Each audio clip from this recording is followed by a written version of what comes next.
Munnange muna Uganda awuliriza n'oyagaliza Uganda ebirungi ku lwa Spike News Uganda nkutumiddeko nnyo era nenkwebaza n'emirimu. Nebaza abakulu mwenna mu biti eby'enjawulo abasubscribers oba beegasse ku mukutu guno n'abo abatuwabula ku kyamaloboozi, abatuwabula ku kya information, n'abajja mu kabokisi nga batuwa support. Mwenna tubeebaza era tweyanza nnyo obubaka bwammwe na byonna. Munange omukutu kati guno twagala gukule naye nga gukulidde ku mazima gokka, tetuliteekamu bulimba obw'engeri yonna. Kyova olaba ennaku ezimu tuyinza okulwawo okuteekayo abantu ne babuuza lwaki ate leero Spike obadde ki? Spike News Uganda tuba twagala kubaleeta kiyidde. Tetwagala kuleeta kintu kyonna kikyabulamu. Kati olwaleero nsaba owulirize, tuli mu maziga ffe ng'Abannayuganda.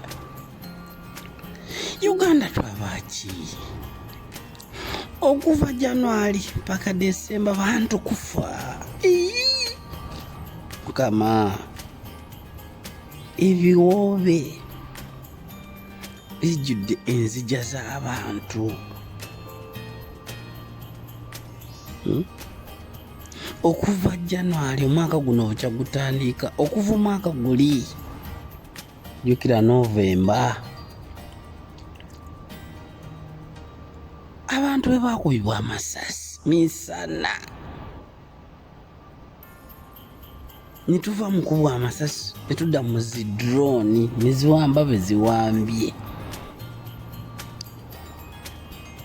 ne tuvaawo tudda mu bijambiya, ne tuvaawo kati bakuba bomu. Kati gye bwazibidde nga yo gwe bakubye amasasi. Kati olwaleero tugenda kulaba abantu ab'ebika eby'enjawulo abazze bakubibwa amasasi nga gavumenti eno yeerimbika mu bakuumaddembe ne bagamba mbu simanyi abadde agaana okumukwata oba abadde aresistinga, kubanga one time waliwo ekintu ekyannuma Museveni oyo n'agenda agamba abantu bali be batta mu November mbu baali bataakinga security forces. Really? Omwalaba bulungi nga bakuba abantu amasasi abaali batambula n'abaali mu byabwe bali bwe bakubira ku nzigi. Waliwo omwana gwe bakuba amasasi yali ataakinga security forces. Omusajja ono oba muzadde oba naye alina abaana. Lwakuba nti munange bagamba nti abaana b'emmese be bakuza ab'embwa. Kituufu, kati abaffe bafuuka bammese okukuza abaana ba Museveni. Kaakati nsaba owulirize bulungi nnyo. Mu myaka gy'ekinaana omusajja yasooka okubwa amasasi yali Andrew Lutakome Kayiira. Omusajja ono yali mulwanyirizi wa ddembe era almost baali mu nsiko mu biseera bye bimu ne Museveni. We baamaliriza ne batiisa omusajja ono ne yeegatta ku Museveni. Museveni n'amala amuyitamu n'ayita mu basajja be bakagama awo ne bamukuba amasasi n'afa. Bamuyita Dr. Lutakome Andrew Kayiira. Era oba ojjukira Besigye oyo yakyogerangako nnyo ensonga ya Kayiira eno n'abasajja ba DP abo. Tubalaba okwenjebuka ennaku zino nti kati batandika kwogera birimi na ludica, naye ng'ensonga ya Kayiira bagyogerangako. Kayiira ye omusajja omu yasooka okuttibwa amasasi bagamukuba. Owulira kati wakati awo abantu bangi bazze bafa, abawambibwa, abategebwa bomu, naye waliwo abazze bamanyikibwa ennyo.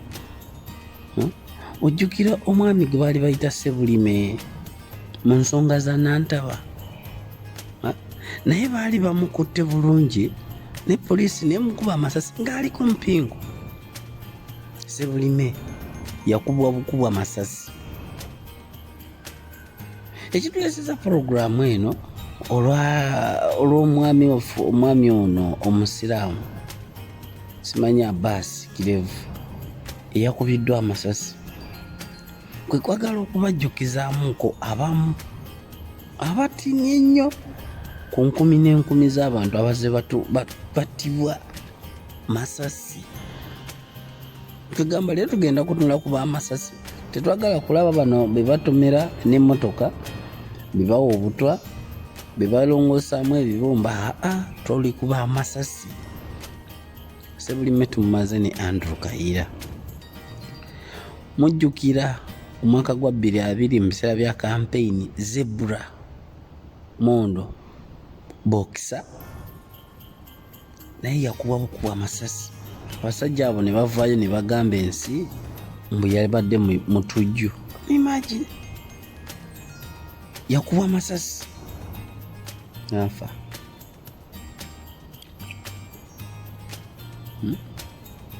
Amasasi agateekeddwa okuprotectinga abantu kuba tugaweera omusolo. Okutuprotectinga n'ebyaffe gakozesebwa ate kututirimbula.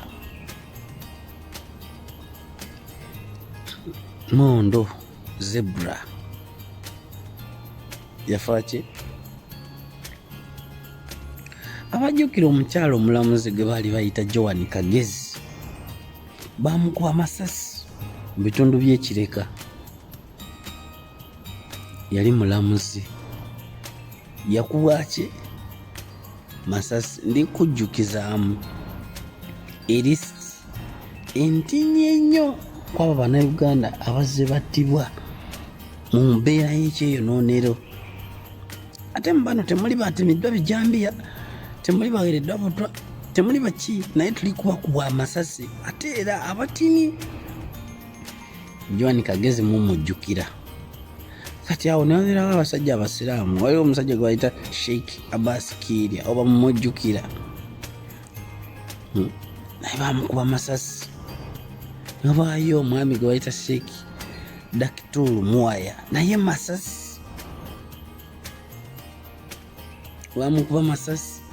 Era sharinga owulirize omanye nti bannange bano abasajja si bannaffe, nti twandibadde tuyiiya mangu ekyokola okubeeyambula. Spike News Uganda. Ng'ovudde awo tulina omwami gwe bayita Muhammad Kirumira Mwoyo gwa ggwanga, musajja yali wa poliisi DPC w'e Buyende. Bamukuba amasasi mu bitundu by'e Busega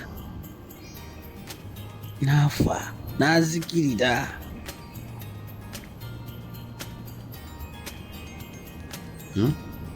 Yafa. Ova ku oyo yetugenda ku musajja yalina mubaka wa paalamenti Abiriga Ibrahim masasi bitundu by'e Kawempe, masasi Bombo Road kwe bagamukubira n'afa.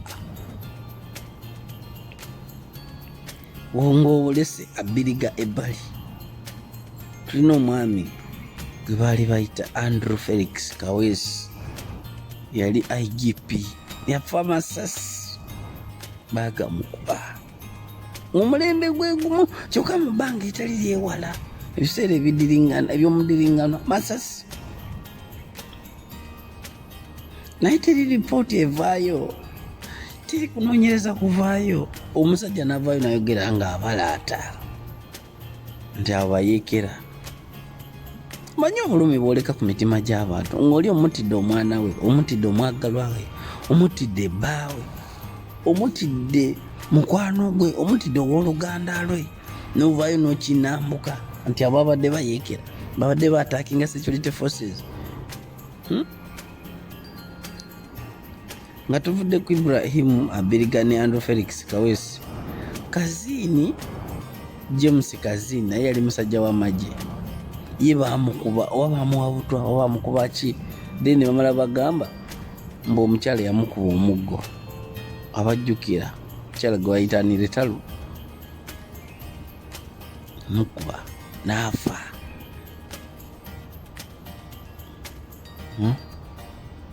Yafa.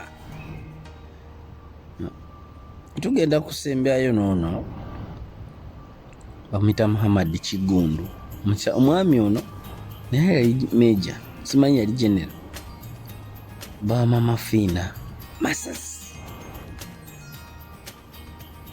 nazikirira.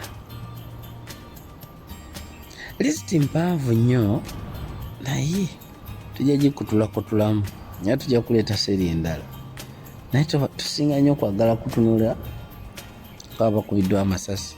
Then of recent wano olwaleero oba olwajjo ne bakuba omwami ono Abbas Kirevu, bamukubye amasasi n'afa. Kwegamba Uganda okufa kufuse kwa kyono, obulamu bw'abantu tebukyali mu makulu. Njagala otunuulire okuva omwaka ogwaggwa, ebiseera bya kampeyini byonna abantu bafa, motoka abamu zibatomera ne zibatambulako. Kyokka ekisinga okuluma, abasajja bano bamala ne beewaana. Ajjukira nga gundi bamuwa emmotoka kamiliyoni, omusajja yavaayo n'agamba nti bwe ndikulaba nga okola ebintu nja kutomera ofeewo. Imagine, kitegeeza babikola babiraba. Babikola babiraba. Uganda okuva omwaka gwaggwa abantu bali mu kuttibwa buttibwa, kuttibwa buttibwa. Kyokka kwabwa nga tetubaza abafiira mu malwaliro. Bomu bezisi botomala, naye Uganda twazza gwaki? Tujja kusaba osiriikiriremu olwa Uganda, our motherland. Uganda yali ensi ey'emirembe, musajja yagiyita Pearl of Africa olw'embeera ze yalimu, ekikula kyayo, abantu baayo. Naye musajja Uganda agifudde ekitagasa ekyenyinyalwa. Subscribe, like, share Spike News Uganda. Naye tewerabira okutuweereza obubaka obuwabula, obukubiriza, obusiima, bonna tubwagala nnyo era tujja kuba tukuddamu. Spike News Uganda, beera bulungi.